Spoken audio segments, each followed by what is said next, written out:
¿Qué venezolano no conoce al cardenal Baltasar Porras, arzobispo y cronista oficial de Mérida, profesor, rector, obispo auxiliar, doctor en teología pastoral? Caraqueño, porque nació en Caracas, aunque muy joven ya lo llevaron sus padres a bautizarlo allá a los Andes, a San Cristóbal, y nada menos que el bautizo fue con un hombre que hizo historia en Venezuela, como allá en la época, en el año 1957, hizo historia con aquella carta pastoral a favor de los trabajadores que inició lo que fue el fin del gobierno de Marcos Pérez Jiménez. Era monseñor, ¿no? Rafael Arias Blanco, era monseñor en ese momento. Bueno, antes de hablar de José Gregorio Hernández, porque José Gregorio Hernández, como ustedes saben, la ceremonia de beatificación será el próximo 30 de abril. Yo quisiera que el cardenal Baltasar Porras nos hablara un poco de él y nos hablara un poco de cómo se encontró con Dios. Eso es con usted, cardenal. ¿Cómo usted descubre a Dios? ¿Qué edad tenía cuando lo descubre y cómo fue? ¿Eso fue un día? ¿Eso fue por la formación religiosa de sus padres? ¿Cómo fue eso? ¿Cómo encuentra a Dios? ¿Cómo se encuentra a Dios?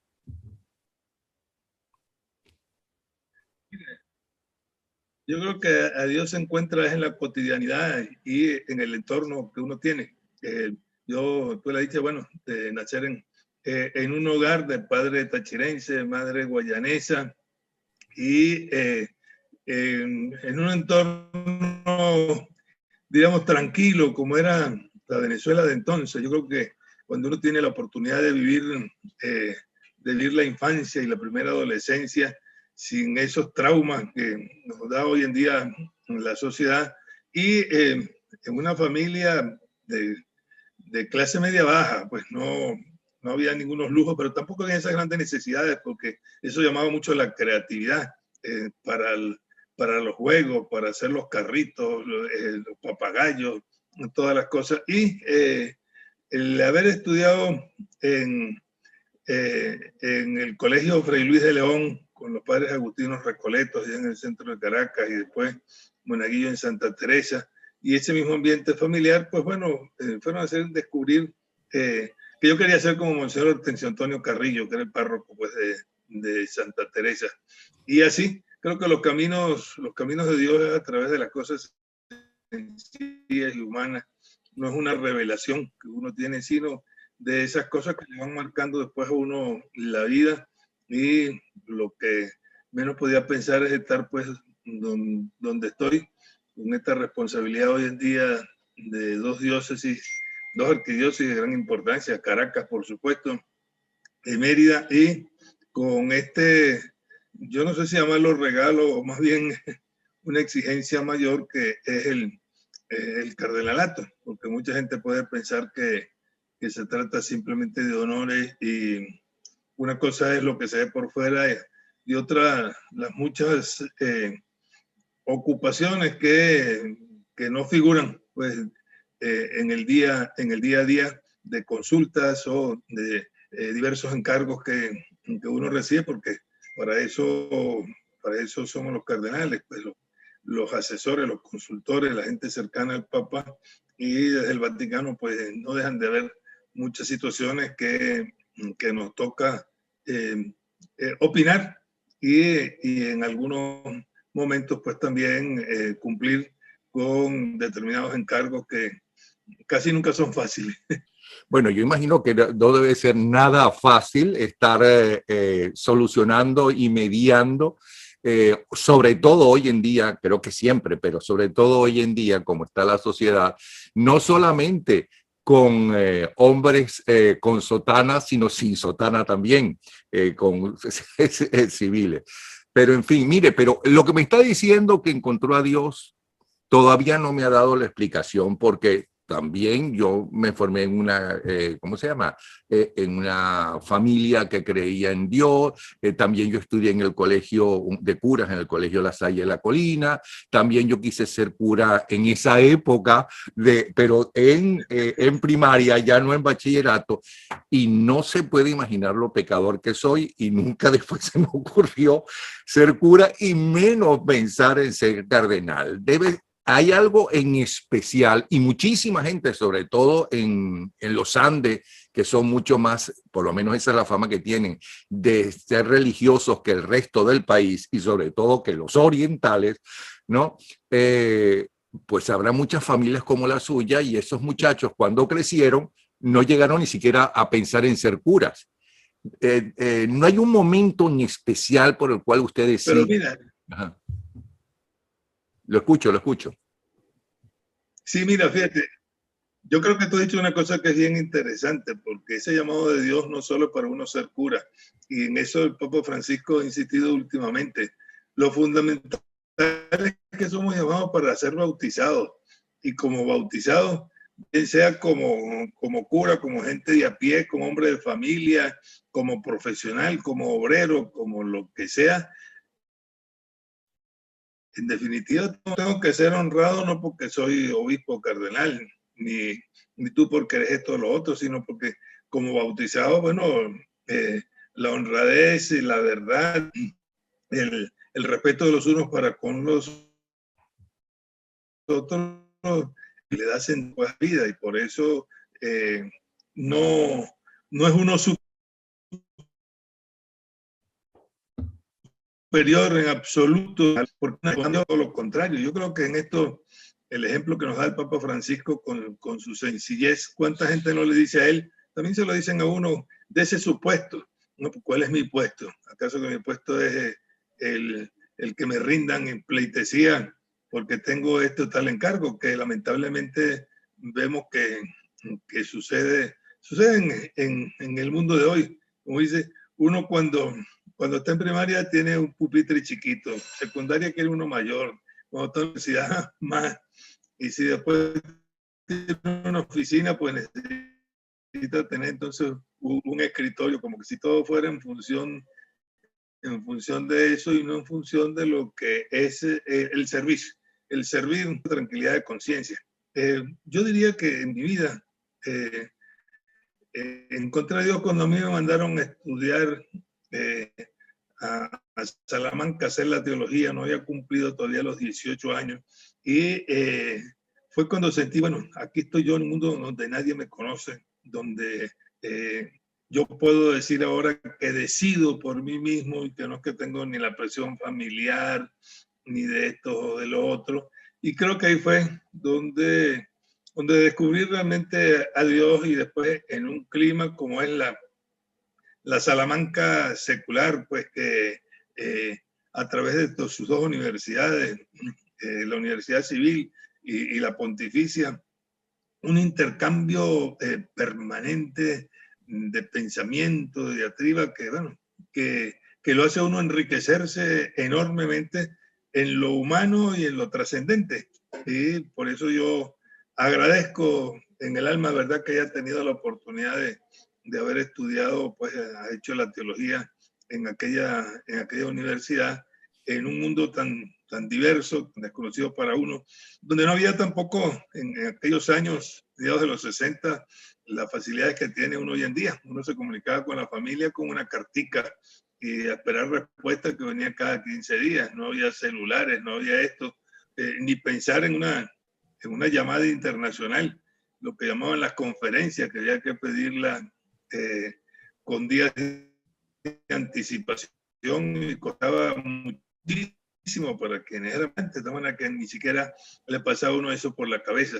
Y entonces cuando uno siente que no tiene ningún tipo de presión exterior y que va descubriendo la riqueza que indudablemente da una universidad en el que había gente por lo menos de 30 nacionalidades distintas, profesores de pimiento totalmente encontrados, que era una de las cosas más complicada cuando llegan exámenes, porque entonces los exámenes que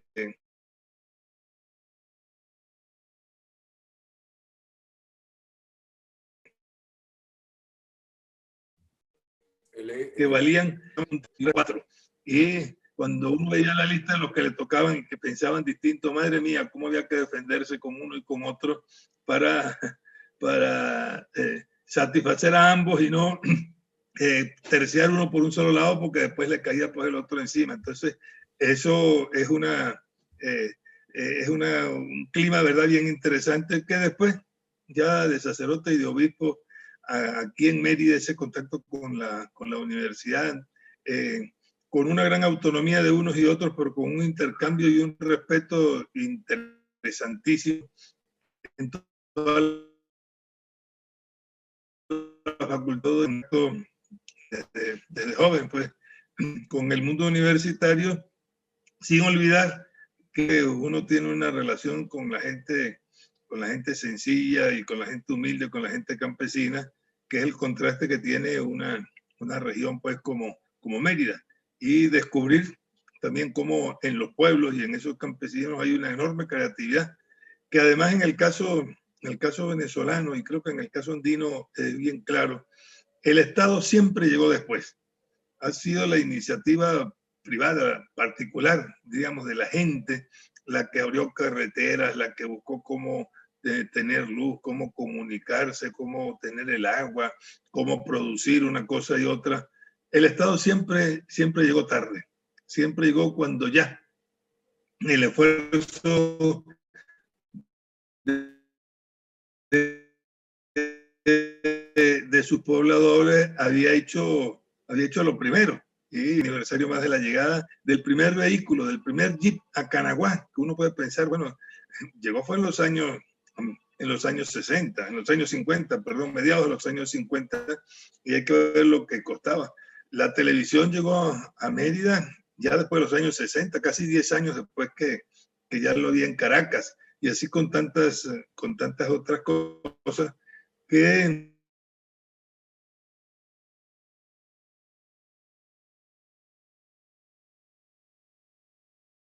caraqueña, que bueno, Caracas es Caracas y lo demás es Monticulebra. Bueno, ya va.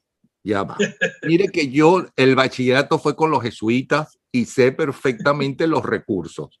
Ya se me fue por las ramas. Estábamos hablando de usted y estábamos hablando del frío, que eso no me lo comentó, que debe haber pasado en Salamanca, y la soledad de ese muchacho de 18 años. ¿Okay? Le prometo que ya vamos a hablar de José Gregorio Hernández.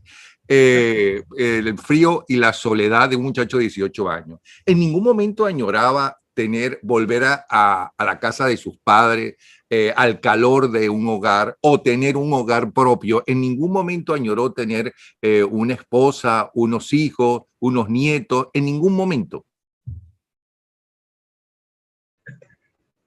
Mira, una primera experiencia me tocó cuando venía en el barco con un compañero suizo, iba a terminar la teología en Roma. Una de esas noches en el camarote, pues me encontró llorando y me dijo que bueno, llore para que se haga hombre, porque cuando uno va a un mundo desconocido, pues eso, por supuesto, que uno como ser humano, ¿cómo no va a pensar, bueno, ¿para qué me meto yo a esto? ¿Qué sentido tiene? ¿Por qué no me enamoro? ¿Por qué no tengo una familia? Yo creo que eso es lo normal. Y no hay que verlo como tentación, sino como opción de vida, y que quizás lo que uno tiene que agradecer más en la vida es tener uno a su lado quien sepa acompañarlo, no quien sepa darle consejos. El Papa me lo ha repetido muchas veces desde que era cardenal, que teníamos relación, y me dice, no perdas el tiempo aconsejando, acompañar, porque cuando uno le pide un consejo que está uno en una situación difícil, uno no oye ni cree lo otro. Acompañar, que es más lento, si se quiere más tedioso, es lo que realmente produce frutos. Y dar un consejo es muy fácil, estando uno sano, decirle a un enfermo, no, no te preocupes, te vas a sanar.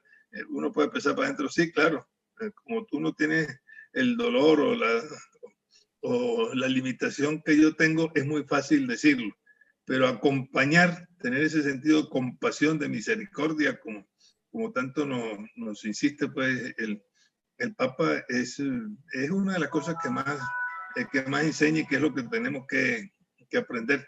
Creo que es una de las cosas en estos momentos que para los venezolanos, sobre todo los millones de venezolanos que están en el exterior, que han tenido que salir por las causas que sean, es que nosotros siempre fuimos un país receptor y receptor amable del musú, del extranjero. Nos reíamos, sacábamos chistes y en situaciones de estos últimos años el que sale a lo mejor inconscientemente piensa, así como nosotros recibimos a los italianos, españoles, portugueses y gente de todos lados que venían, nos van a recibir fuera. Bueno, los tiempos han cambiado, las situaciones son otras y por eso el choque es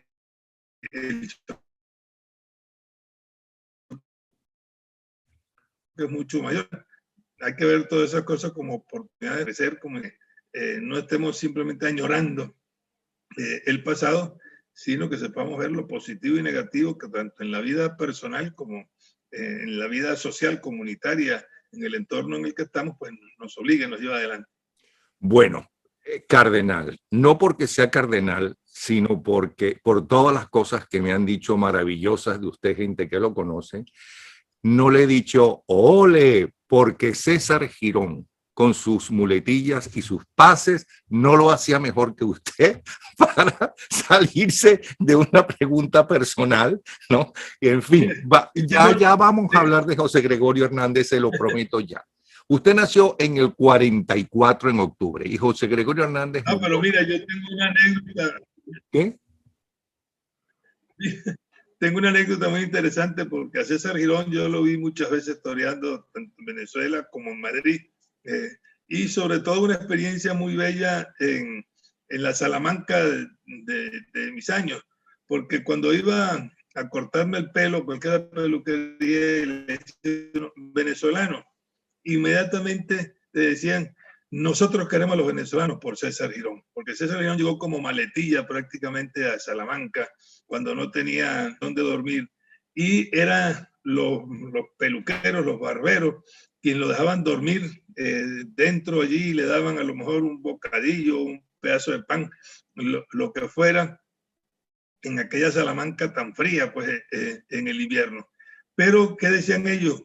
Cuando César Girón estaba en su gloria e iba a torear a Salamanca, a todos los barberos les daba contrabarrera y los invitaba a comer en el Gran Hotel. Dice, ningún torero de todos los que han pasado por aquí, a cuántos le hemos dado, pues el que nos ha recibido. Por eso yo cada vez que paso por la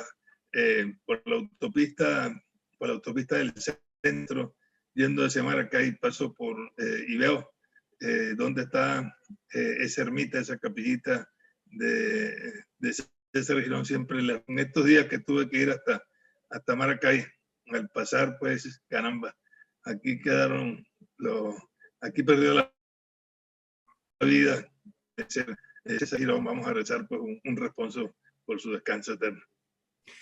Bueno, iba a decir que en octubre del 44 usted nace y se cayó, creo, la imagen. Está muy inestable la imagen. Él vive, está en este momento en Mérida y ese es el problema.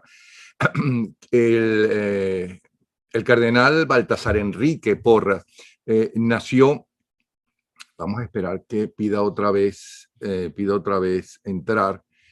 Él nació en octubre, pero si mal no recuerdo, el 10 de octubre de 1944. Déjeme llamarlo para decirle que vuelva a entrar, que se cayó, porque a lo mejor él no sabe que se cayó la llamada. Y José Gregorio Hernández murió el 29 de junio de 1919. Imposible, evidentemente, que no lo conoció. Pero a lo mejor su madre, pero y seguro su abuela, si vivían en Caracas, tuvo que haberlo conocido, como es el caso de mi suegra, la mamá de mi esposa, era muy pequeña, es verdad, pero conoció a José Gregorio Hernández. Y lo que habla, o hablaba, porque ya murió, de él, era de un ser humano excepcional, una bellísima persona, y ya está pidiendo entrar. Ya le di la admisión, vamos a ver si entra. Aquí está, ya. El Yo, problema es de Internet, no es de nosotros. Estaba sí, así es. diciendo, le estaba diciendo a los que nos están viendo que evidentemente usted no conoció a José Gregorio Hernández, ya que ni siquiera pensaba en nacer, pero que a lo mejor su mamá, pero seguro su abuela, conoció a José Gregorio Hernández, como es el caso de mi suegra, es decir, la mamá de mi esposa, que era muy pequeña, pero lo conoció porque vivían en Caracas, obviamente, y él fue a su casa en uno de esos problemas de enfermedades que tenía la familia. Y lo que siempre hablaba de él, ¿no? Y habían pasado décadas de su muerte, era de la bondad, lo buena persona que era, lo accesible que era, cómo inclusive gratis impartía sus conocimientos y ayudaba a la gente y sanaba a la gente. ¿Quién le empieza a hablar a usted de José Gregorio Hernández? ¿Cómo es que descubre José Gregorio Hernández? Mira, mi papá nació 3 meses después de la muerte de José Gregorio y mamá unos 5 años después. Ninguno de los dos lo conoció, pero a mí me llama la atención que desde muchacho, desde niño, uno oía hablar del tal José Gregorio y cómo le rezaban y la gente que tenía alguna dolencia, que eso parecía que se fue metiendo. Eh, Cierto que es, casi me atrevo a decir, no único, pero casi único, pues el que José Gregorio es santo, en primer lugar, porque es santo del pueblo. Primero, que eran santos no serán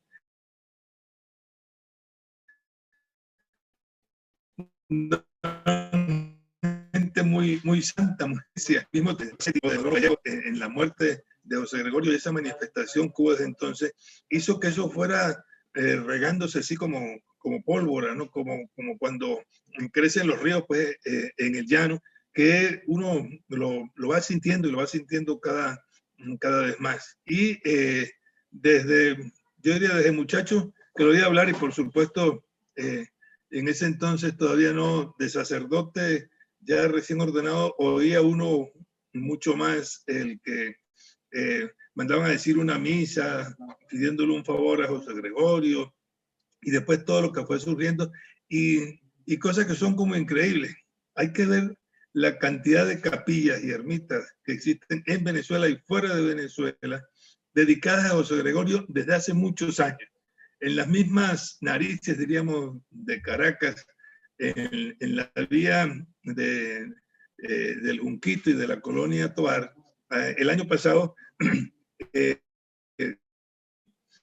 una, una iglesia de 1961. Y a mí me llamó la atención, de aquí viene, esto es un centro de peregrinación y aquí viene muchísima gente, venga para que vea. Desde el año 61, de Canarias, de Santa Cruz de Tenerife, me ha escrito pidiéndome que le 15 reliquias auténticas de Gregorio, porque solo en Canarias hay 15 capillas que existen en José Gregorio desde hace mucho tiempo. Y ahora, como un dedo muy cogiendo datos y gente que nos escribe, se comunica con nosotros, en Venezuela yo creo que no hay casi ningún sitio o camino en las carreteras o en otro sitio donde hay una capillita, una ermita o una iglesia.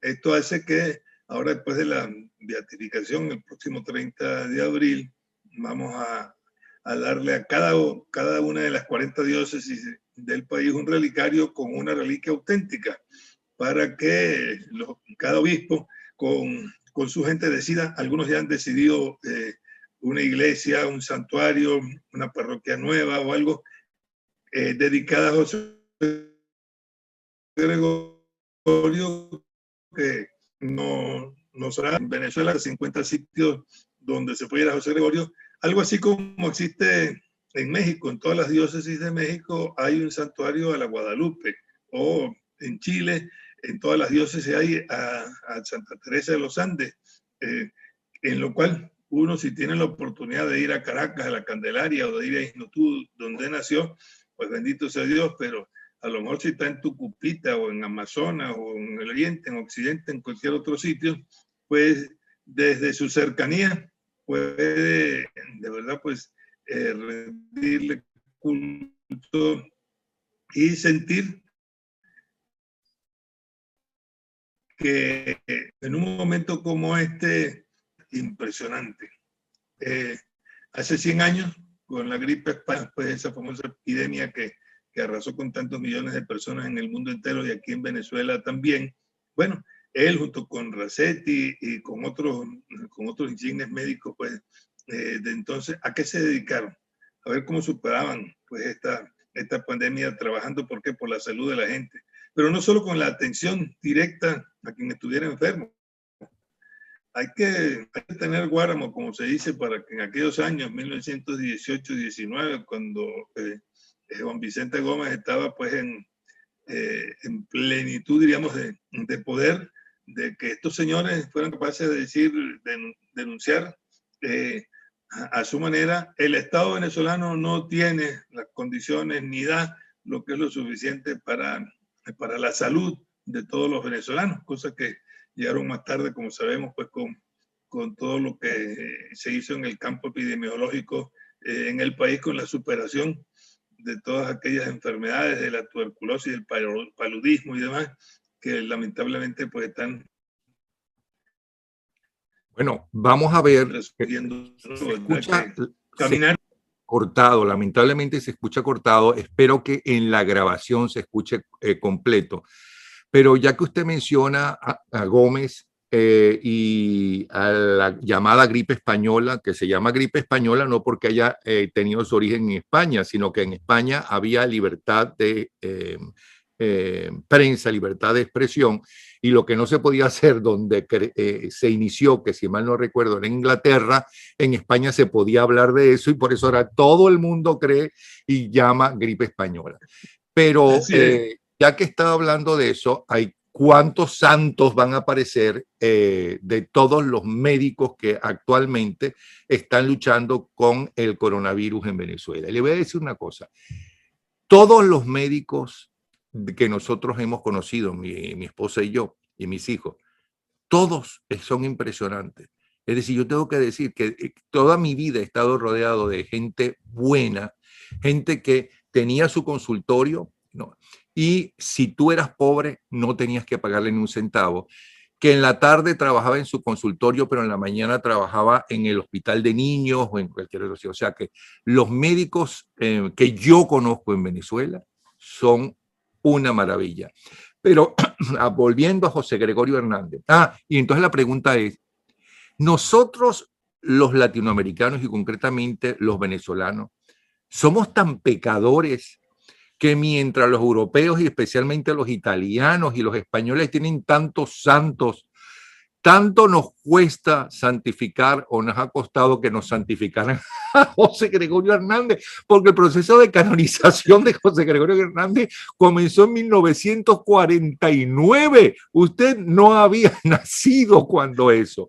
¿Qué es lo que pasa? ¿O es que hay que estar cerca de Roma, ¿no?, para poder llevar la información? ¿Qué es lo que sucede? Estaba gateando. Mira, qué interesante lo que planteas, porque no solamente hace falta ser santo, sino que lo hagan a uno santo. Y los venezolanos somos eso, y a ti te ha tocado también muchas veces como a mí. A mí me da hasta miedo muchas veces ir a un velorio.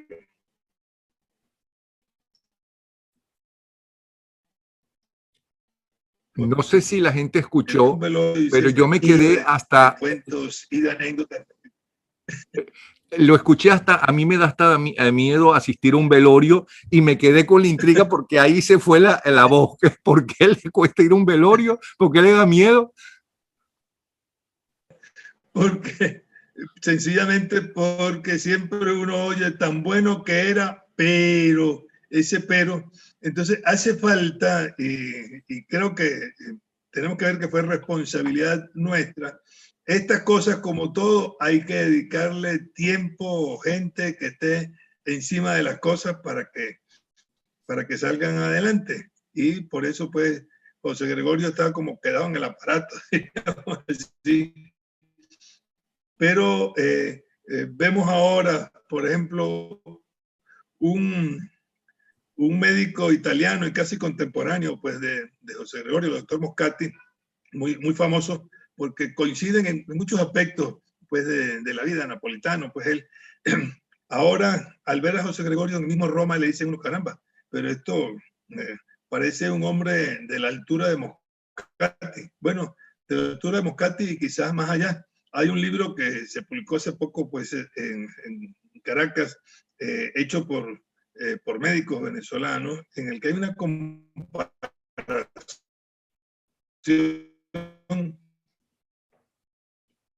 entre Moscati y José Gregorio. Y ciertamente es la exhumación de los restos es un requisito en el proceso de beatificación. El equipo médico que actuó, el equipo médico venezolano que actuó en el reconocimiento de los restos de José Gregorio, bueno, son de una altura impresionante. En Roma lo primero que me dicen, pero mire, si esto es una cosa muy sencilla y con 2 médicos, usted tuvo 14 médicos, ¿sí? Especialistas, pues, médicos forenses de todo, que de allí han levantado un informe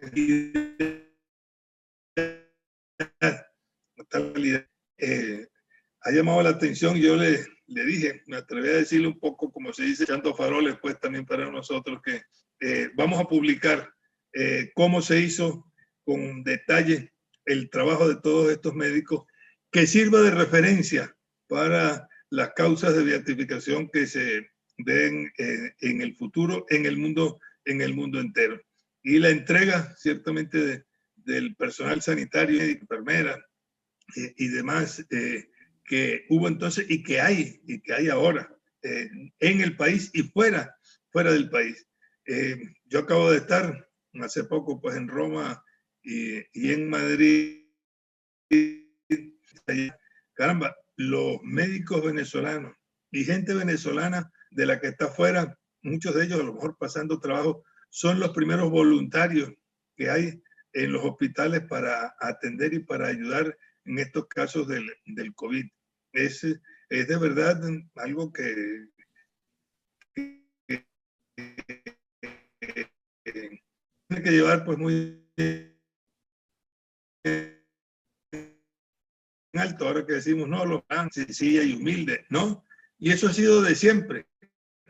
Hay una anécdota, lo vi yo a mi abuelo materno, sobre el doctor Torrealba, como el doctor Torrealba, y con todo lo que era, dicen que él tenía ya en San Juan de los Morros su consultorio, y por una ventana de su consultorio, él veía a la gente que llegaba, y veía quién llegaba a pie o quién llegaba en carro. Y nunca tenía una tarifa, sino que ¿cuánto le debo, doctor?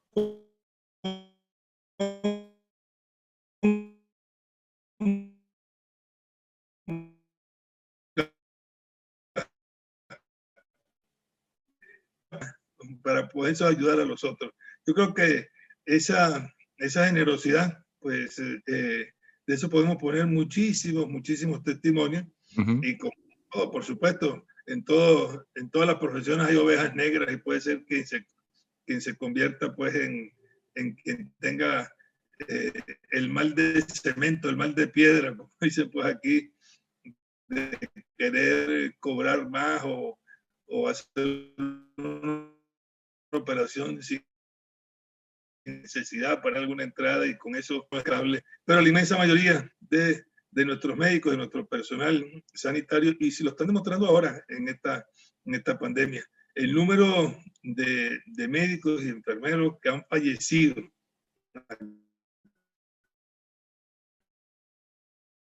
en Venezuela y algunos en el exterior, salvándole la vida a los otros, está por el orden de las que eso indica pues esa calidad de sentir que cada uno de nosotros, por que tengamos cualquiera que sea, estamos fuera de lo que realmente es, y José Gregorio en ese sentido es un ícono y un empujón pues a que esa virtud tan del venezolano no la echemos por la borda. Sí, hay que salir del país para darse cuenta que nuestros médicos, y me encanta que este programa sea no solamente dedicado a usted y a José Gregorio Hernández, sino también a nuestros médicos de hoy, como se ha convertido, cómo uno sale y entonces los propios médicos hablan de uno como cliente. Uno es un cliente, es decir, aquí está, todo, yo te doy mi servicio, tú me lo pagas y esta es nuestra relación y apenas tenemos sentimientos mutuos de eso. Ahora bien, el proceso de canonización de José Gregorio Hernández comenzó, como le decía, en el 49, usted nació en el 44, ya le estaba quitando la edad, ¿ok? En el 49. En 1986 es cuando Juan Pablo II lo declara venerable. El proceso se renovó el 18 de enero del 2019 con el caso de una niña en Los Llanos, en San Fernando de Apure. El Papa Francisco autorizó su beatificación el 19 de junio del 2020 y es ahora el 30 de abril cuando se celebrará la ceremonia. ¿Por qué se tarda tanto? Es decir, yo recuerdo haber hecho varios programas en Venevisión de 24 horas dedicados a José Gregorio Hernández y presentado algunos de los milagros. Creo que estoy casi seguro que uno de esos programas ustedes los llevaron, no sé si al Vaticano, a dónde lo llevaron, porque era el testimonio de una de esas concretas. ¿Por qué se tardó tanto?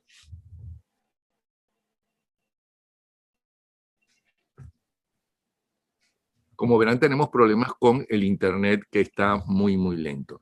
A ver si lo podemos escuchar.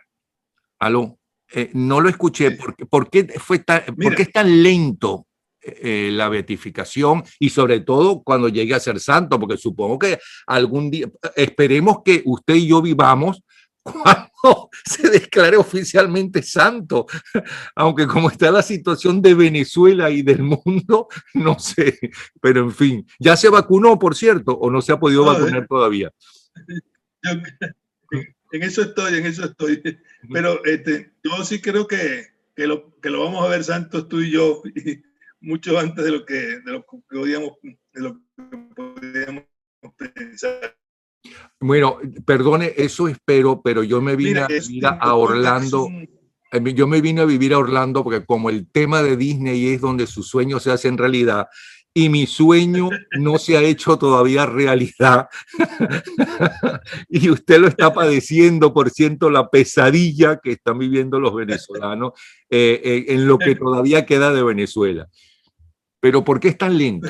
Pero en eso, por una sencilla razón, porque no se hacen las cosas como deben ser. Y por eso digo que este milagro actual es como un proceso. ¿Por qué? Porque esto hay que llevarlo como se lleva un juicio civil en cualquier tribunal. Hay que llenar toda una serie de recaudos y no se llenaron como debía ser. Y digo que es un milagro porque de la niña Yaxul y Solórzano, en el llano adentro guariqueño, y que fue tratado en San Fernando de Apure. Miren, todo,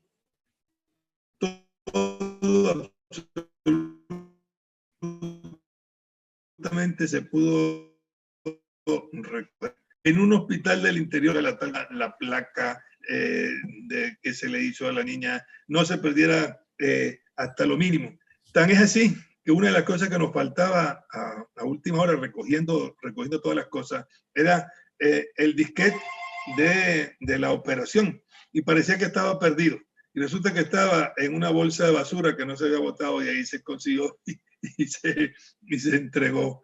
Que el grupo Cuando llega esta niña,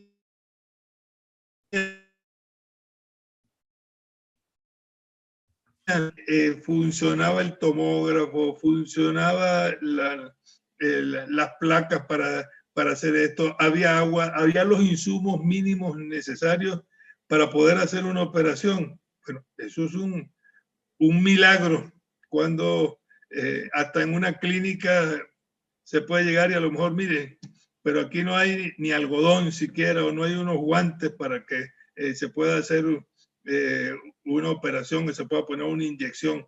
Todo ello nos marca y nos pone además ante la evidencia, qué cosa tan bella de este milagro que ha sido hecho con una niña semianalfabeta en el llano profundo allá del Guárico, una gente pobre y humilde, donde la devoción a José Gregorio, hay que ver el testimonio sobre todo de la abuela, la mamá de la mamá, es que ella dice, no, que mi hija se casó porque cuando me dijo que se iba a juntar con este hombre, yo dije, si no se casan por la iglesia, no entra aquí a esta casa.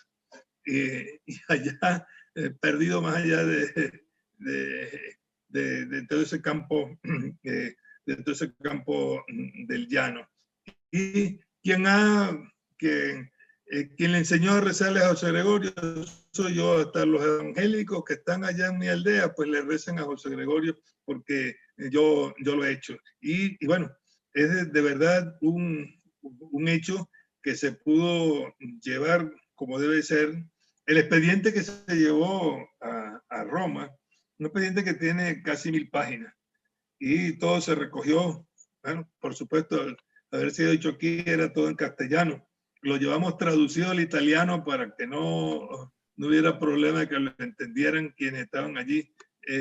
Se entregó y lo único que se pidió, mire, que no lo engaveten, que de una vez pues pongan esto en marcha para que sepamos en definitiva.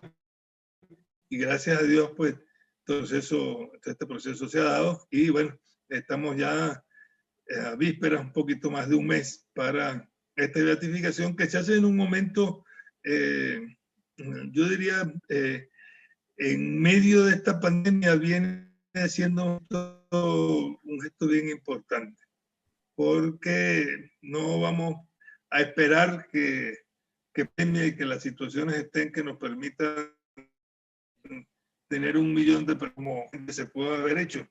Cuando hubo la primera aprobación ya de la parte médica, me dice el que estaba entonces perfecto en la congregación, esto hay que esperar un tiempo después que salga el decreto del Papa, porque usted tiene que hacerle publicidad, propaganda para que la gente asuma pues esta causa.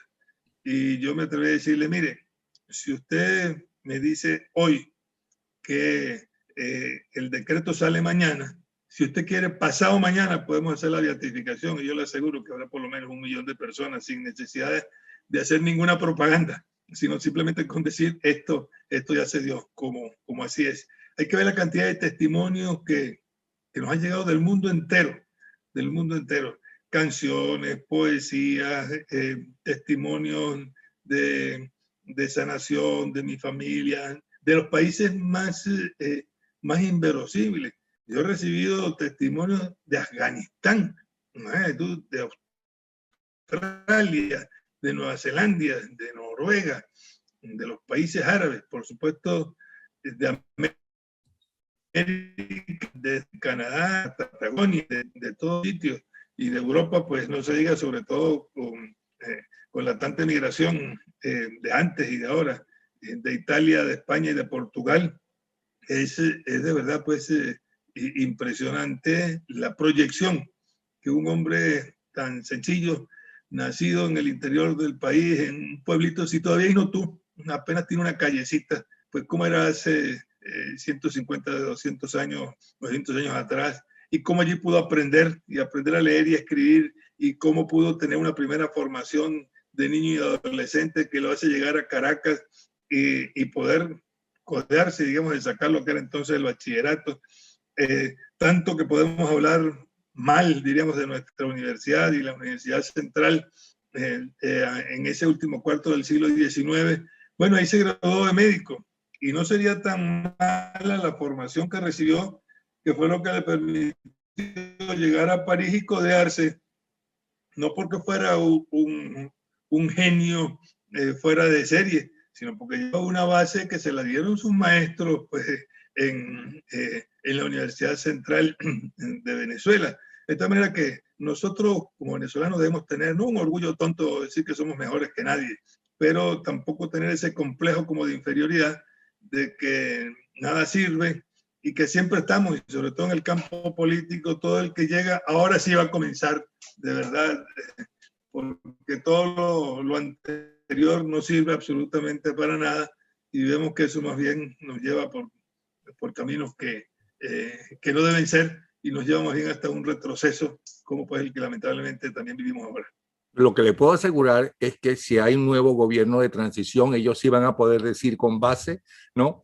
Lo pasado inmediato nada sirve, ¿no?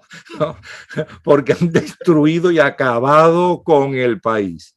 Un país que, por cierto, no era emigrante, sino inmigrante. La gente iba a Venezuela, ahora los venezolanos los encontramos hasta en Afganistán. En Australia hay montones conocidos de uno, ¿no? Especialmente jóvenes. Es decir, lo que está viviendo Venezuela realmente es que ya José Gregorio Hernández no tiene, ¿cómo se llama? No tiene seguidores en Miraflores, más bien es Satanás, los babalaos y todos los que tienen la bendición en Miraflores.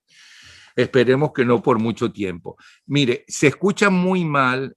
Es una verdadera lástima porque me hubiera encantado seguir conversando con usted y hablando de santos y de pecadores, que debe ser interesantísimo, y de su vida privada y cómo se relaciona con la gente del Vaticano, la buena y la mala, porque al fin y al cabo son seres humanos los que hay allá adentro. Pero se escucha pésimamente mal. Pero lo hermoso de este programa... Pero mira, Napoleón, no.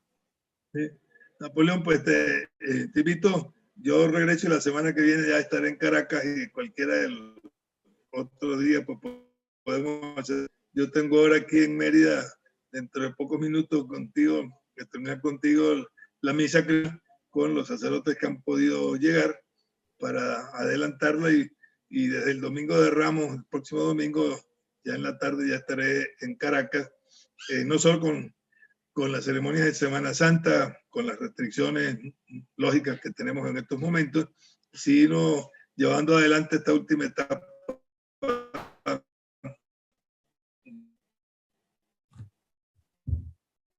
Otra vez se cortó la imagen, que se quedó congelada, y el audio. Es que el problema, no sé si usted me está escuchando, el problema no es Mérida, es que las conversaciones que hemos tenido en Caracas, también el problema de Internet es con Caracas.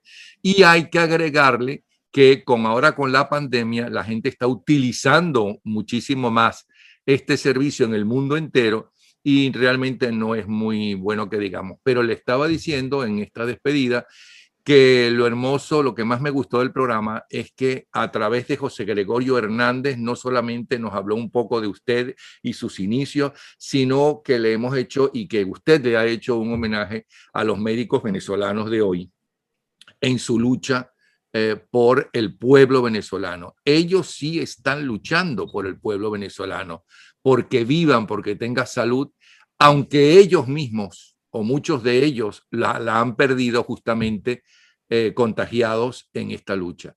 Un abrazo, se le quiere, ¿ok? Y entonces vamos a intentar la semana que viene, ¿no? De tener un buen internet, ¿ok? En Caracas. Un abrazo, ¿sí? Gracias, Napoleón. Un abrazo pues a todos los que nos siguen en este viernes, como se llama antes, viernes de concilio, viernes de pasión, ya en vísperas de la Semana Mayor. Un gran abrazo, Napoleón. A usted, Monseñor, Cardenal Baltasar Enrique Porras, arzobispo y cronista oficial de Mérida. Me gustaría que la próxima vez nos hablara un poco de alguna de las historias poco conocidas de Mérida, profesor, rector, obispo, obispo auxiliar, doctor en teología pastoral. Gracias, cardenal. Hasta luego.